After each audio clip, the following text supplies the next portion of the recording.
In this video we will talk about level curves and what do they represent, and we'll introduce them by first of all doing an example. Okay, so let the function f of xy be equal to the square root of 25 minus x squared minus y squared, and let's see what can we find the domain of the function. Okay, so another exercise related to the previous video. So the square root, the expression under the square root has to be greater or equal to 0. Okay, so how to sketch this? That's 25 is equal to x squared plus y squared, which is a circle centered at the origin with radius 5. Okay, and then let's try the origin, because the origin is not on the boundary. Let's try the origin 0, 0. Does the point 0, 0 satisfy this inequality?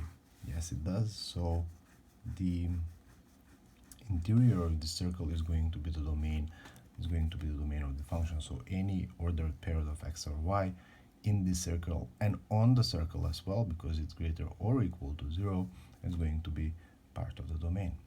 Okay, can we talk now about what this graph is going to look like? So we have z is equal to square root f of xy, or z, right, is equal to square root of 25 minus x squared minus y squared. Let's square both sides. You have z squared is equal to 25 minus x squared minus y squared. Bring the variables on this side, and you have x squared plus y squared plus z squared is equal to 25 or 5 squared. And if you remember, x squared plus y squared plus z squared is equal to r squared is nothing else but a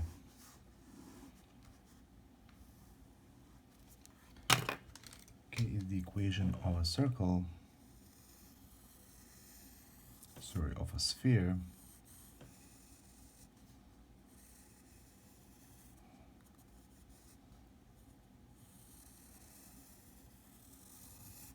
okay, so this is 5, 5, negative 5, and 5. But now recall this. Recall the function y is equal to square root of 1 minus x squared, right? This translates into x squared plus y squared is equal to 1, okay? But this here, because we have y is equal to plus positive square root of 1 minus x squared, is just the upper semicircle. Similarly here, because z is equal to plus square root of 25 minus x squared minus y squared, we talk only about the upper, the dome, right? The upper half of the circle, okay? Not the lower part. So only this part right here. This is the graph, the shape of this function right here. Only the upper hemisphere. Okay? Okay, now let's talk about the level curves. What will happen if I slice this graph with planes parallel to the xy plane, okay, for values of z that are in the range of this function, okay? What is going to be the range? Well, the range of this function is going to be from 0 to 5, right? So the question that I'm asking is, what will happen if I intersect this graph with planes parallel to the xy plane? What is the equation of a plane parallel excuse me, to the xy plane? Well, z is equal to 0 is indeed going to be just the xy plane. So for z is equal to 0, I get 0 is equal to square root of 25 minus x squared minus y squared, right? And this becomes 25 is equal to x squared plus y squared. And what do we get? We get a circle with radius 5 in the xy plane. This is a circle with radius 5, right? Then what will happen when z is equal to 1? You'll get 1 is equal to square root of 25 minus x squared minus y squared. Square both sides. 1 is equal to 25 minus x squared minus y squared, or x squared minus y squared is equal to 24. okay? And 24 is approximately equal to square root of 4.9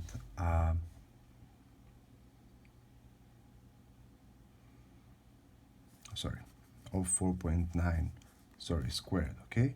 4.9 squared. And now let's list them all. So z is equal to 1, z is equal to 2, then you'll have 4 is equal to 25 minus x squared minus y squared, or x squared minus y squared is equal to 21, which is approximately equal to 4.6 squared. So this is a circle with radius 4.6. Z is equal to 3. You have x squared minus y squared is equal to 25 minus 3 squared is 9, so that's 16, which is equal to 4 squared. So when the plane z is equal to 3, right, let's say this 1, 2, 3, this plane right here intersects this dome, you'll get this circle, right? When z is equal to 0, you get the circle in the xy plane, right? And so on and so on. When z is equal to 4, we get x squared plus, sorry, this is plus here. X squared plus y squared is equal to 29 minus 16, and that's equal to 3 squared. And finally, when z is equal to 5, you get x squared plus y squared is equal to 0, just this point right here. That means that when I take the plane z is equal to 5, this plane and this dome will just touch at this point, okay? So what do we have? We have these circles, right? Circle with radius 5, circle with radius approximately 4.9, circle with radius approximately 4.6, circle with radius 4, radius 3, okay? Let's plot these onto the xy plane, okay? Let's plot each of these circles onto the xy plane. We obtain something like this, okay? So the black circle here corresponds to z being equal to 0. The blue one corresponds to z being equal to 1. The pink one corresponds to z being equal to 2. The green one corresponds to z is equal to 3, right? As you can see, this is 1, 2, 3. When z is equal to 3, what did we say? When z is equal to 3, the radius is 4, right? So the radius is 4. And this one here corresponds to z is equal to 4. When z is equal to 5, we got the origin right here. So what can we conclude? These here are called level curves, right? So what do the level curves tell about the graph of the multivariable function? Well, look at this. Look at this. Here at the beginning, right? Let's approach towards the origin from here, right? Here the curve is going to be steeper compared towards the end, towards the origin, right? And that corresponds to what? To how dense, how close together are the level curves. So when z changes from 0 to 1, look how quickly the level curve changes. Rather than compared when we're going from z from 4 to 5, here it's more flat, okay? They're more the rate of change is smaller, okay? So as the circles, the level curves are more congested, that means that the rate of change of the z value grows faster. Okay, so let's recall this function here. F of xy, sorry, so f of xy is being equal to square root of x plus y, and we talked about that domain, okay, in the previous video. The domain was given here, okay? So let's see what are going to be the level curves of this function, okay? So let's say 0 is equal to z is equal to 0 is equal to x plus y, implies here that x0 is equal to x plus y. So I get the line y is equal to negative x.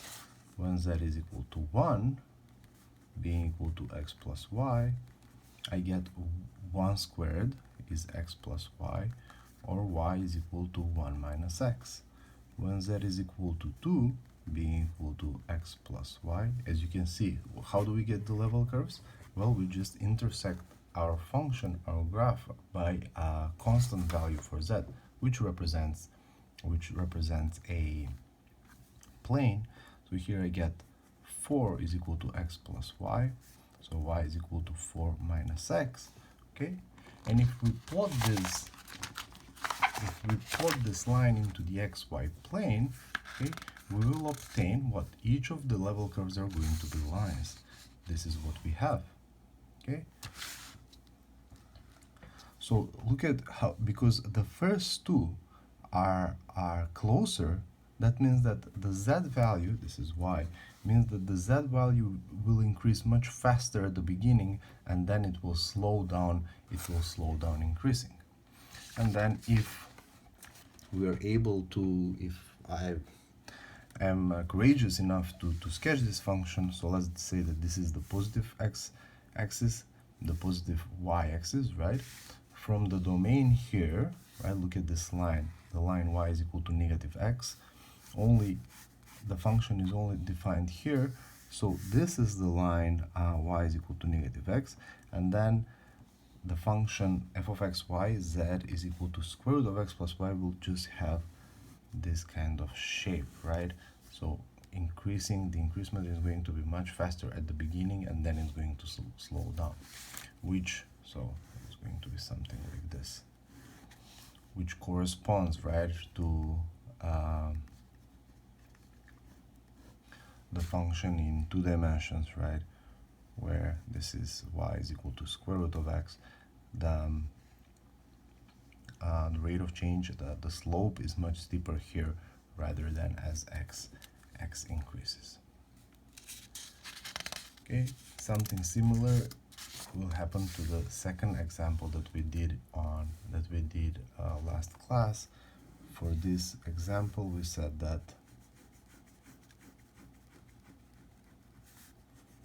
these two quadrants were the domain, represented the domain of the function. Okay, and now if we try to obtain the level curves, what are we going to get? When z is equal to 0, I get xy is equal to 0. When z is equal to 1, we get 1 is equal to xy, or y is equal to 1 over x. This is a hyperbola, right? It's like this. When z is equal to 2, I get 2 squared is 4 is equal to xy, or y is equal to 4 over x. When z is equal to 3, I get 9 is equal to xy, or y is equal to 9 over x, and so on and so on. So if we plot the level curves in the xy plane, then we'll just get a family of hyperbolas.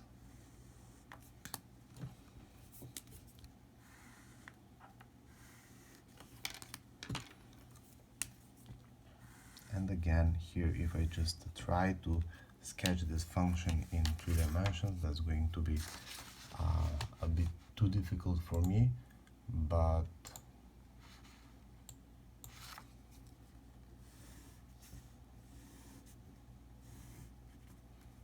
z value, and so this is going to be the y axis, and this is the positive side of the x-axis, so the curve is going to look something like this.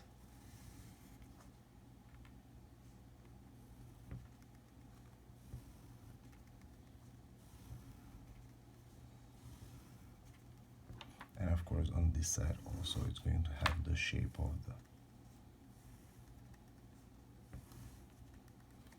shape of the square root. Okay, and at the end I will just remind you of the where you have seen these this kind of applied mathematics. You've seen it in a topographical map. When you see a map, the map is two-dimensional, right? But then you have these curves that basically, if you get used to it, you understand the third dimension of the map. Okay, so let's say each of these curves are basically the level curves of some kind of shape of some mountain. Let's say that this is 3,000 feet and this is 2,900 feet, and this is 2,800, 2,700, 2,600, and so on and so on. Okay, so as you can see, we are reaching the top on this side. Okay, the mountain is much steeper compared to here because the rate of change is much slower here compared if you are trying to climb this mountain on this top. Okay, you can think about these level curves. If you're here and if you follow this path, you will never move from 2,700 feet, right? So this here is where the mountain intersects the z plane equal to 2,700.